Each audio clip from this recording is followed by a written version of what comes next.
செய்தியை பார்த்து வருகிறோம். விருதுநகர் மாவட்டம் ஸ்ரீவில்லிபுத்தூரில் வைத்தியநாத சுவாமி கோவிலுக்குள் வெள்ள நீர் புகுந்திருக்கிறது. அதனால் பக்தர்கள் அவதியடைந்திருக்கிறார்கள். வெள்ள நீரில் அவர்கள் நடந்து செல்லக்கூடிய அந்த காட்சிகளையும் பார்த்து வருகிறோம். கோவிலுக்குள் வெள்ள நீர் புகுந்திருக்கிறது. இது குறித்த கூடுதல் விவரங்களோடு இணைகிறார் எமது செய்தியாளர் செந்தில்குமார், அங்கு கோவிலுக்குள் புகுந்திருக்கக்கூடிய வெள்ள நீரை அகற்றும் நடவடிக்கை எடுக்கப்பட்டிருக்கிறதா? விவரங்கள் என்ன? வணக்கம். ஸ்ரீவில்லிபுத்தூரில் 2000 ஆண்டுகள் பழமை வாய்ந்த மடவார் வளாகம் வைத்தியநாத சுவாமி திருக்கோவில் உள்ளது. இக்கோவிலில் நேற்று இரவு பெய்த கனமழை காரணமாக உட்பகுதியில் சூழ்ந்த மழை நீர் பழமை வாய்ந்த மடவார் வளாகம் வைத்தியநாத சுவாமி திருக்கோவிலில் மார்கழி மாதம் 30 நாட்களும் அதிக அளவில் பக்தர்கள் சென்று சாமி தரிசனம் செய்வது வழக்கம்.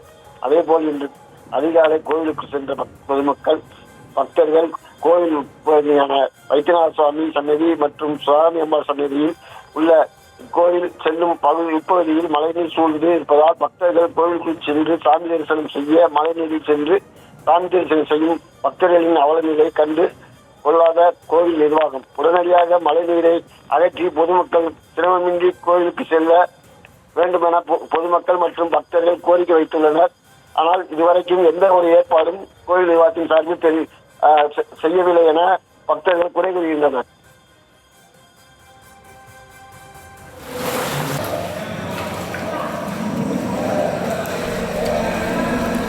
விவரங்களுக்கு நன்றி செந்தில்குமார்.